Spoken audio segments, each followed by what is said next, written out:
was? Ed Fouhy, F-O-U-H-Y. I was a field producer for the CBS Evening News with Walter Cronkite on the China trip. Before you ever went to China as a kid, what were your impressions of China? Well, I suppose China was a very remote place where a lot of Christian missionaries were constantly coming and going, and they'd come to the church to raise money. And my mother was a very devout Catholic, and she'd send whatever meager money she could afford to the Mary Knoll missions in China. So we got a little magazine, and when I was a boy growing up, written by the Mary Knoll missions, and I knew only what I read in the Mary Knoll missionary magazine. So when you went there, what were your first impressions upon arriving?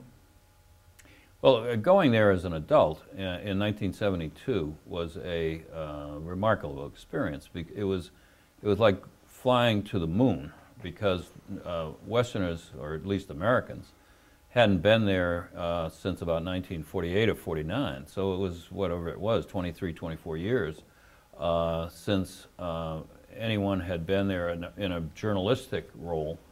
And so it was a totally unknown society. And I remember landing and just throwing my stuff in the room, and with a camera crew going out on the street just to see what we could find, because everything was new to an American audience, and we found this remarkable, at least I thought it was remarkable at the time, institution that they have in China when the children come home from school, and how they're regimented. And we did a little story called The Human School Bus, about how the children would walk and with one adult, and as they came to their home, the kid would peel off and that sort of thing.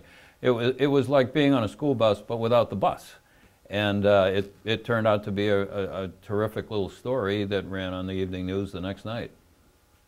Talk about advanced preparations before you went, dealing with the White House, press people, and the Chinese to set up arrangements. How did that all work out? The White House, when Nixon was president, had a press office that was very well organized, and everything ran on time. I had covered a Nixon's Around the World trip a year or two before, I think maybe in '68 or '69.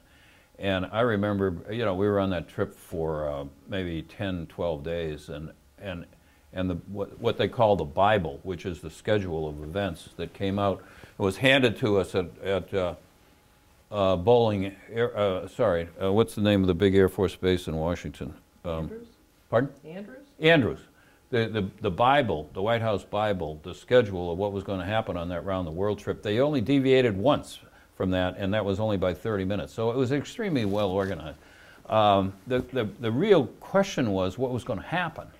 And that was kind of shrouded in mystery. I don't think they wanted to raise expectations. Kissinger did a briefing, a backgrounder. Kissinger was always doing briefings and backgrounders, and being kind of the informed source. And we knew about that. And also CBS had hired a couple of China scholars to come in and several weeks before we left, and to do backgrounders. But even the scholars really were feeling in the dark. They didn't know a lot about the power structure in China, because it was so difficult for any independent scholar or journalist to get in there. Buddy, who was a journalist at the time, wanted to go on the trip. How was that negotiated and decided who would go? That was negotiated by an advance group that went over to China at least a month before we left. See, the trip had been announced in the summer, so there was a lot of time to prepare for it.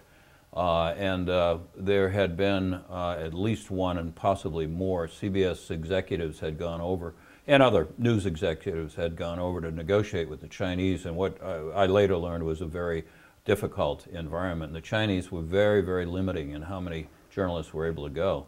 So on a normal presidential trip in those days, you'd have 150, 200 journalists, some technicians, some other people, not all reporters. But on this trip, the Chinese severely limited the number. I don't remember exactly how many, but I think it was on the order of around 80. And did some senior executives have to pull rank and come in under the guise of being a technician? One or two did. I believe Gordon Manning he was the news director of CBS at the time. I think he went in as a technician, right? And describe the transmission center that you set up, how you got the pictures. I can't do that for you, Ann. I wasn't there. That was an advanced group that went in about 2 or 3 weeks before the trip, and they literally built a transmission center. I never was there. There was a guy, a very, very talented producer for CBS named Stanhope Gould, who was the supervisor of that, and there were several technical people who supervised it. I can't help you with that, though. Okay. What do you remember about the flight over? I remember that we flew to Honolulu and spent the night there, and then we flew on to Midway. And Nixon had a major announcement in Midway, which turned out to be what they call the Nixon Doctrine. He held a press conference at as I remember, Navy Officers Club on Midway, and talked about what the United States foreign policy was going to be going forward. Then spent the night on Midway and left, as I remember, from Midway for Shanghai.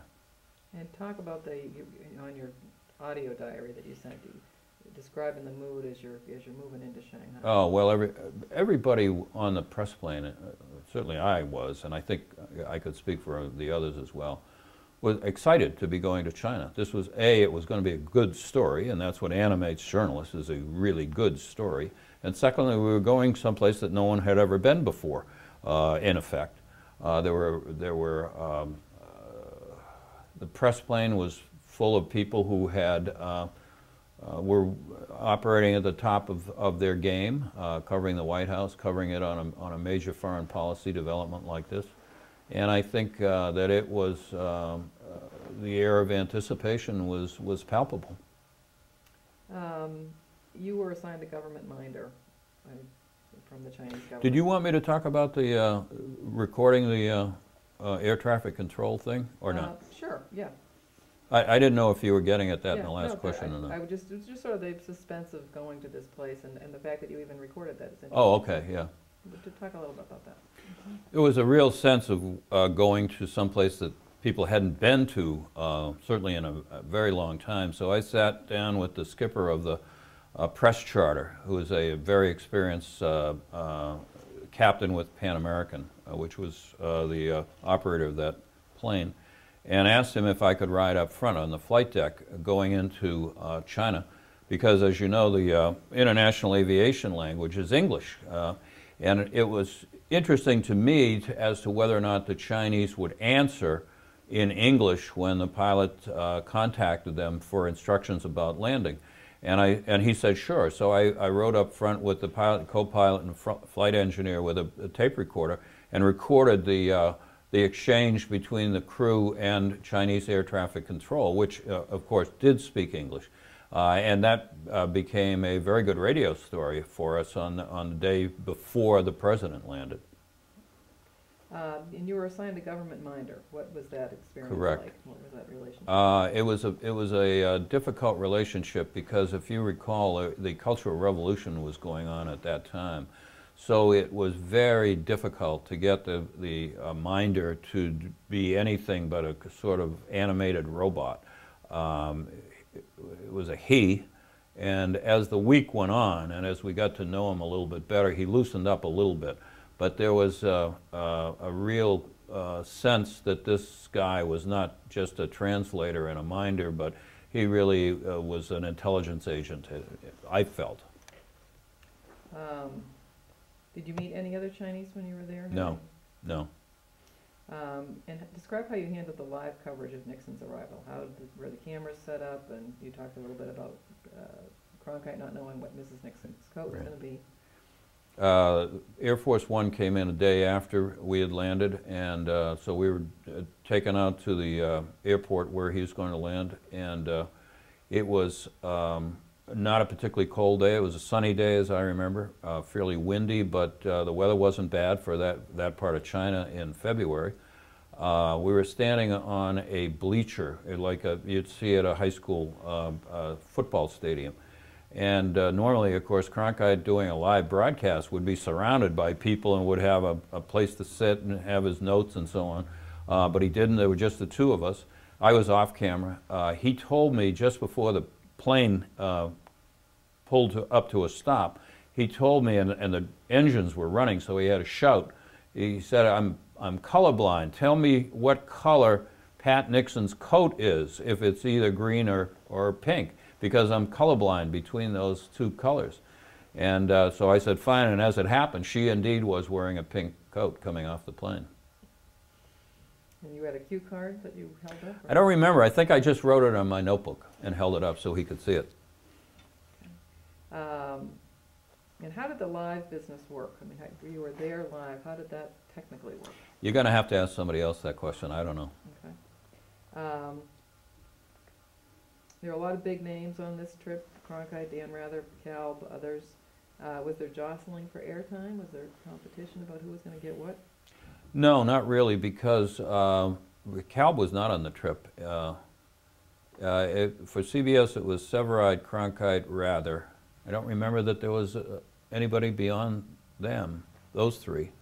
There was not really a lot of competition because everywhere we looked there was a story, and the folks back in New York were eager for anything that we would send them for both the morning and the evening program. I think it was perhaps the first time ever that an anchorman had gone out into the field.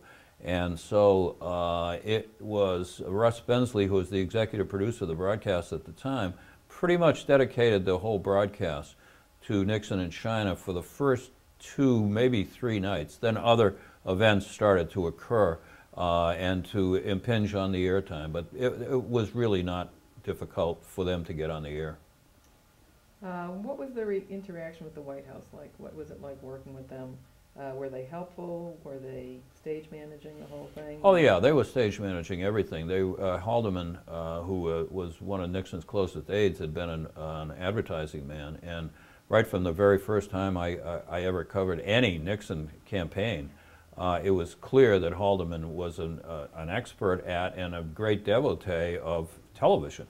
And so he was constantly thinking about setting up pictures. And if you look at the coverage, what's devoted to the meeting between Nixon and Mao, all that's available is a black and white picture. But in order to fill that airtime, there was the trip to the Great Wall, there was Mrs. Nixon at the panda pen at the zoo, there was Nixon doing various things in a picturesque setting, so that we were able to transmit a story that was full of wonderful pictures, and hopefully the commentary was telling people what else was going on. Did any real news come out of it? Or there were no daily briefings or anything substantive that you could? There were certainly briefings. There were briefings as to, so the White House could put their spin on what had happened. I mean, it really was very important for Mao and Nixon to make this rapprochement, essentially securing the Chinese security because of the Russians being on their border, and a very tense border it was. So I think that that meeting was very, very substantive. The later meetings that Nixon had with Zhou Enlai and the other Chinese officials, not so. And do you think that you captured any of the real China while you were there? No. No, I think we saw a Potemkin village that was carefully stage managed, probably a joint effort by the Chinese and the White House. What was your reaction when Nixon was taken off to meet with Mao? You know, kind of a... I didn't know about it. No, and no one did. What was your I don't reaction think after? anybody knew about it. Was there resentment that you weren't? Yes, yeah, there was enormous resentment. Why did we come all this way and we couldn't cover the whole purpose of the trip? I don't think we knew the meeting had taken place until the Communist Party daily newspaper came out with a picture on the front page of the two men standing looking at one another. Interesting. Interesting way to find out the news. Did you talk to Nixon's press people about this, or do you think this is something that? Oh yes, yeah. Vigorous discussions about yes? that. Yeah. I want to go into that a little. They brushed this off. Okay. And how much tension was there between newspaper folks and TV folks? Well, there was always some. but I don't remember it being particularly difficult in any way. You'd probably be better off asking the newspaper people. I think that there was some resentment because they thought that the networks had a lot of people compared to what they were allowed to, the number of visas they were given. So there may have been some of that, but you know, that was certainly very gentlemanly. And tell us the story of Diane Sawyer's pantyhose. Well, we were leaving the hotel where we had spent a couple of nights in Beijing because we were going to take a night flight to the next stop on the trip. And it was cold that night, and the bus was getting ready to leave. We were all on the bus, and just as the bus was ready to leave for the airport, a Chinese guy came running out of the hotel, and he had a pantyhose, and he was clearly agitated. He thought someone had left this behind in their room. Well, it was Diane Sawyer who came forward in the bus to claim that, but I guess she had just thrown them away. I don't know. But in those dark days in China, a poverty-stricken country still, the notion that somebody would throw away a perfectly good pair of pants just didn't cross this guy's radar screen at all. And what was her role there? She was an assistant in the press office. She worked for the White House. She worked for the White House, correct. And ABC sent Barbara Walters, who had no foreign affairs experience. What was your view of her being there? Barbara Walters was always very tough competition, very tough. And frankly, I remember being very concerned that she was going to get something that the rest of us were not. She was on pretty good terms with both the President and the First Lady, and she probably had other sources as well, but we kept a close eye on her. And what were the mechanics of going from the Great Wall in the middle of winter? And what about Cronkite's heated shoes? It was a particularly warm day and a sunny day when we went out to the Great Wall to get what turned out to be a grand photo opportunity. My recollection is that there was a bus that took us out there at a decent hour of the morning, like 8 or 9 o'clock, and the President came an hour or so later after we had had a chance to set up, and he paraded down the Great Wall with Mrs. Nixon and a whole group of Chinese and American officials. And Cronkite had, in anticipation of the really cold weather, in fact, CBS had issued us very nice coats and hats and long underwear because it was going to be so cold in China, boots. But Cronkite had a pair of electric socks like a duck hunter would wear, and the socks kept shorting out on him. I think he finally took the batteries out of his sock.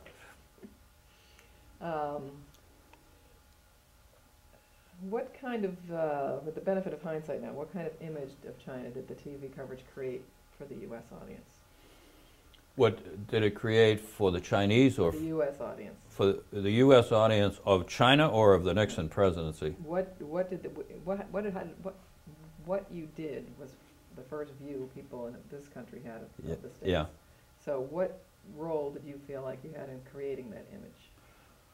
I think a major role, because this was a major news story. It was at a time when routinely the evening news was getting a 30 share. The CBS Evening News was getting a 30 share, and NBC was probably doing very well at the time, and ABC was as well.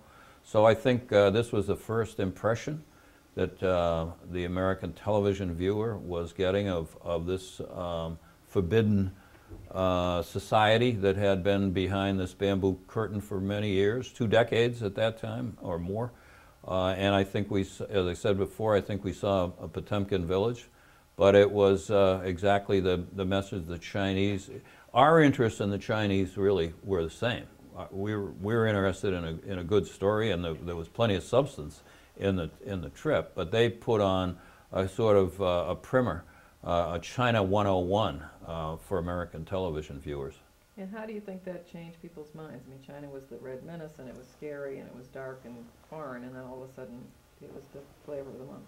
I don't think that one event would have changed decades of Cold War rhetoric. decades of the Red Menace coming from Asia, the combat between Chinese and American soldiers and Marines in Korea was still fresh in people's minds. It was not that long ago. And of course, the Chinese had played a sort of a stage manager role during the Vietnam War as well. So you don't think it changed people's impressions of China? I would be very skeptical that any one event will do that. I'm sure there's public opinion data that's available for that period of time, and maybe there was a blip that maybe Mao's popularity rating went from 0 to 10, but I'd be skeptical of that. And do you think that TV coverage got any handle on what was really going on in China at the time? Any sense of, was there any reporting about the Cultural Revolution or anything? When we got to Shanghai, it became very clear that there was the Cultural Revolution was on the verge of being out of control. The Cultural Revolution people in Shanghai made it very clear that what was going on in Beijing was not necessarily what was going on in Shanghai. Because I don't speak Chinese, and I'm certainly not an expert in China, I was frankly puzzled by that. But I think sophisticated viewers, scholars, and people who know a lot more about China than I do would have been struck by certain evidence that the Cultural Revolution was at a stage that perhaps we had not known before. Give me an example of what you saw or what you heard. Well, what I can tell you is that at probably 2 o'clock in the morning, the door to my hotel room in Shanghai sprang open, and the lights were flicked on, and 2 Chinese men came into the room, and they harangued me for 10 or 15 minutes in Chinese. I had no idea what was going on. And then they presented me with a great big box, which turned out to be a box of candy. And of course, then they turned around and left. And I had no idea what that was about. And I started asking around the next morning, and people said, well, that was the Red Guards for Shanghai, and they were kind of just flexing their muscles and letting you know that you're in Shanghai, you're in their territory now, not in Beijing. But I would leave it to the sinologists to put all that together. And could you imagine then what China has become now? No, no way. China was a very, very backward society. Beijing was a small city. I don't think there was a single building over 3 or 4 stories high. Shanghai had the remnants of the colonial occupation, so that there was some architecture of merit there, and particularly along the river, but no, I can't even begin to imagine it. And what was your favorite food when you were there? I like Chinese food. I think I ate everything, but after a while it became over the top. I later learned that the best Chinese chefs from all over the country had been summoned to prepare the food for the Westerners that came in. And it was certainly wonderful food, and I enjoyed it. But the crew, the Pan Am Press Charter, served us hamburgers and hot dogs on the way out of Shanghai, and a hot dog never tasted better. Okay, I think that's it. Anything else you want to add that you think? I think we've covered it all. Okay. Perfect. That's my problem. And you know. Yep. You know, at least something that they can play around with. Well, you know, now you don't worry about jump cuts because you just dissolve. I know. All those old tricks.